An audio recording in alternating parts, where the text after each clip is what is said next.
En la presentación anterior habíamos analizado brevemente el estado de las letras en Argentina con la aparición del poeta Rubén Darío por estas partes del mundo, creando, digamos, una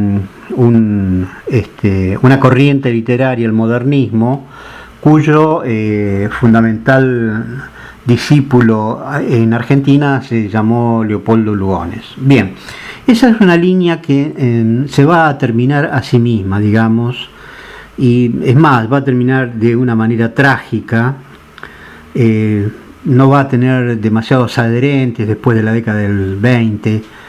y Lugones termina suicidándose, digamos, en el año 38, y ahí prácticamente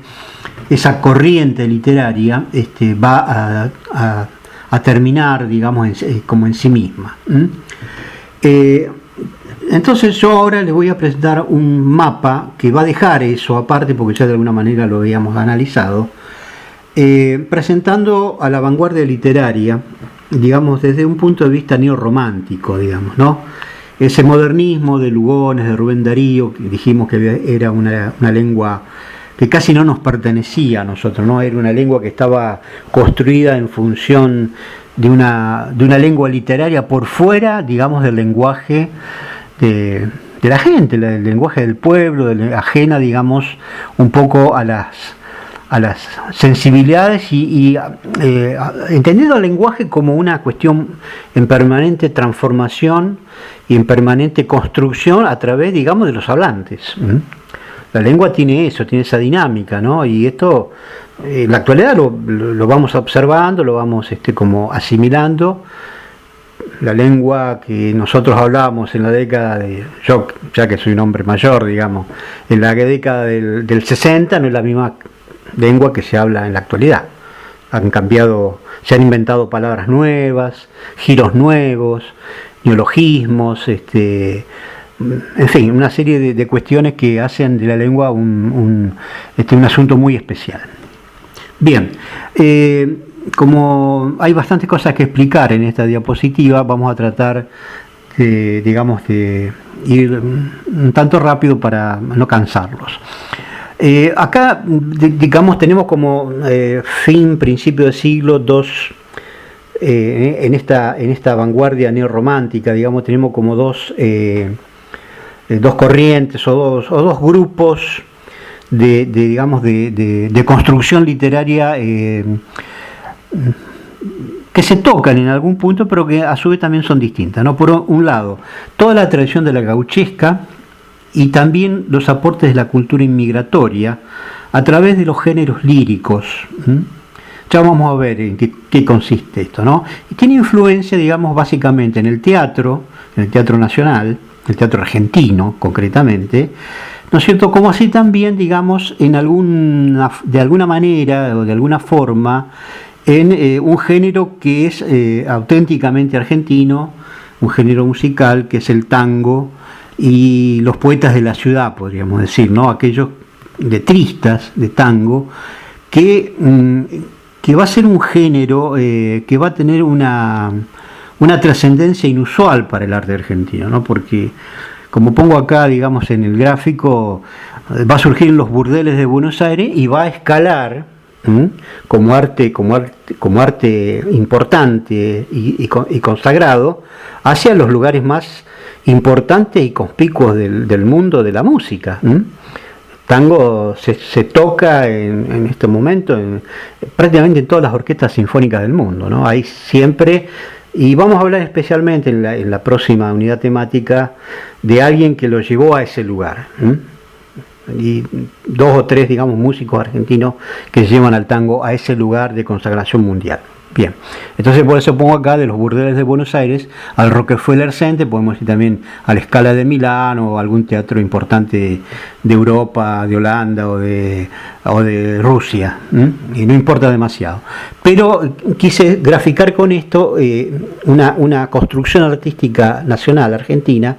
que va a tener que ver con el tema de la ciudad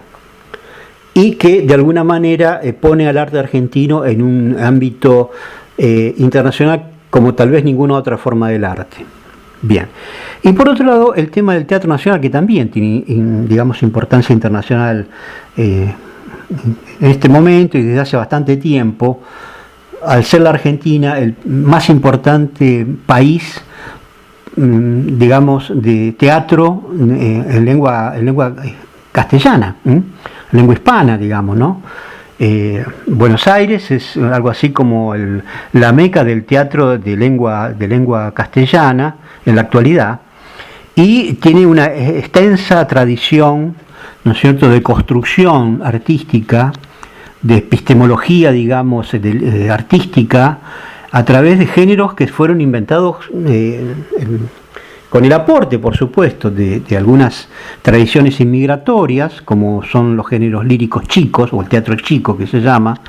la ópera, la opereta, fundamentalmente, la zarzuela, géneros europeos, ¿no es cierto?, que cultivaban los inmigrantes y que se empezaron como a mestizar, digamos, con algunas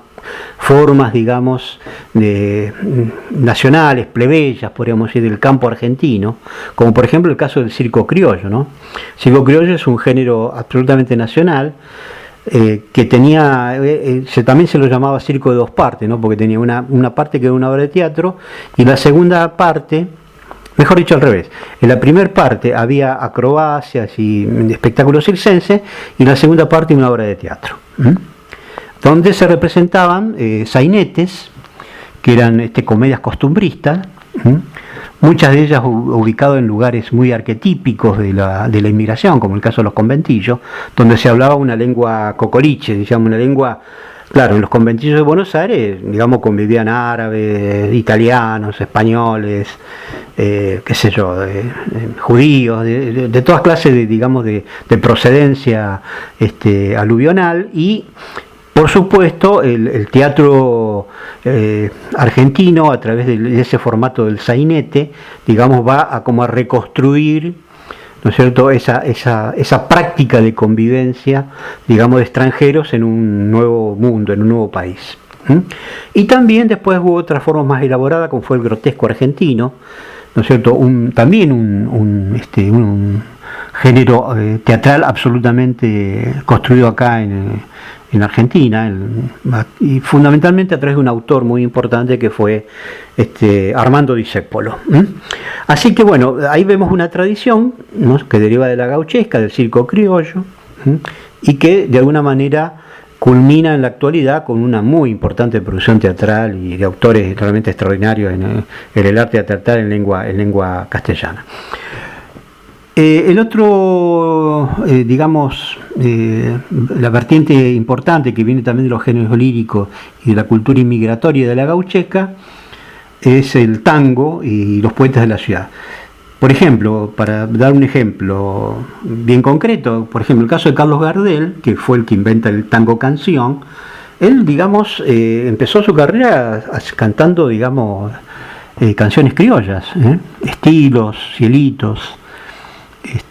bueno, ese tipo de cosas que ya había tenido una cierta tradición rural, digamos, a través de los improvisadores poéticos, digamos, los payadores. Bueno, toda esa tradición gauchesca va a derivar, digamos, llega a la ciudad y se va a transformar junto con otras tradiciones inmigratorias, como las italianas, que aportan al tango la cuestión de los instrumentos, del manejo de los instrumentos, ¿no es cierto?,